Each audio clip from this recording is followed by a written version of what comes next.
Nobody really cares about how much LGBT messaging is legally permitted in Hungary.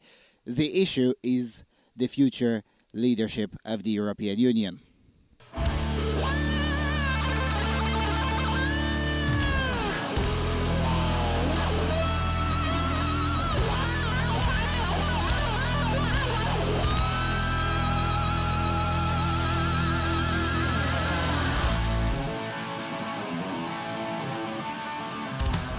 Hi, давай, здравствуйте. Greetings from Soroka, very close to the Ukrainian border during the Moldovan tour. So, the elections are in a few days, so in just another week or so, I'll be back in my great office. So I'll start uploading content from Moldova in English as well. But until then, I've had a few moments when I was able to read the news. And over the last 2 or 3 days, so basically throughout the week that's soon coming to an end, and the climax will be, of course, on Sunday evening when the results of the both Moldovan and Bulgarian elections shall be announced.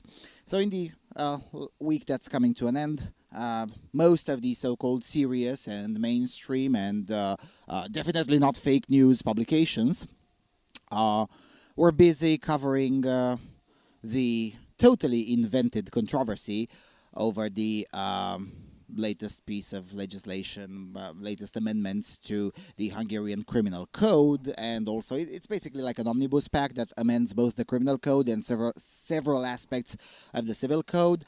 And among other things, it attempts to restrict the access of far-left LGBTist messaging within Hungarian schools. And the controversy was elevated all the way up to the European Council, or the Council of Ministers, which is the second in command entity in the European Union, following, of course, the Commission, and where the Dutch Prime Minister, Mark Rutte, basically told Orbán Viktor that if he doesn't like, extremist far-left LGBT messaging in schools, then he should leave the European Union, or should be kicked out of the European Union. That's what Mark Rutte said. And of course, then a lot of countries with NPC countries with NPC governments, that will be almost all of, the entirety of Western Europe, plus the Baltics, who, although are from the Intermarium, they routinely LARP as Westerners. So all of those countries signed a declaration of condemnation of the Hungarian law, whereas the rest of the Intermarium basically said, meh, who cares? The controversy, however, is not about what's written in the Hungarian law. That's just a red herring.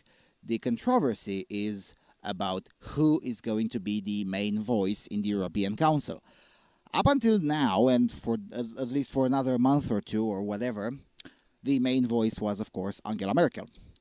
Now, Angela Merkel is, a living body, a living dead body, politically speaking, of course. Soon enough, she'll no longer be in office, and she'll be out of politics and probably get a very cushy job in a Russian state company. Someone else will take her place. And as a tradition, the place is taken by the most senior politician.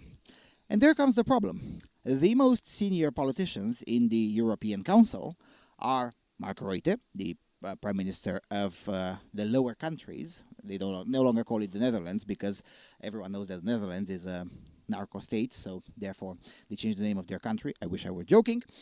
So it's Mark Rutte on one hand, and on the other hand, Orbán Viktor of Magyarország. And that's a problem, because, the vast majority of the deep states of the European member states wouldn't particularly like for the main voice in the European Union to be, Orbán Viktor. So that's what the dispute is about. The LGBT claptrap is just the excuse, the casus belli, if you want. It's just a means to an end. Nobody really believes, not even Mark Rutte himself, nobody really believes that non-straight people are oppressed in Hungary or things of that nature. Get out of here. That's just not true and has never been true, and it cannot be true given that Budapest is basically the second or the third biggest global center of pornography production. I mean, come on, it's just not believable. The issue is not the issue. The issue is not the LGBT messaging. The issue is who is going to inherit the power of Angela Merkel, because, well, the next German chancellor is, at least at first, not going to be someone really, really strong. So someone else is going to have to be, the person you call in Europe, as an American president used to say. So that's the dispute. This is the state of the European Union. Instead of having a dispute about the future of Europe or the security of Europe or the energy security of Europe or whatever, something serious, the casus belli within the European political class is who's going to allow or disallow far-left LGBT messaging to 7-year-olds, because that's the main issue in Europe, apparently. Whether 7-year-olds learn that non-straight people exist or not, or whether 14-year-olds are taught about the existence of sex toys. Yeah, whilst we're becoming increasingly sex negative overall. Yeah, that makes perfect sense. Honk. It doesn't, but then it is what it is.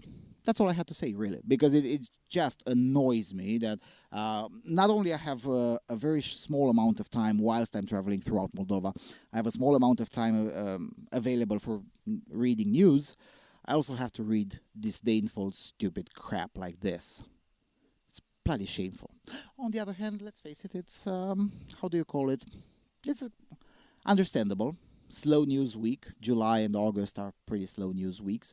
And after July the 11th or the 12th or whatever, once the elections in Moldova and Bulgaria are done, nothing's really going to happen until September the 1st. So there's that. Anyway, that's all I had to say. See you around in no more than 10 days. Just as I get back to Romania, I'll start uploading a lot of content from Republic of Moldova. Stay safe. Cheers.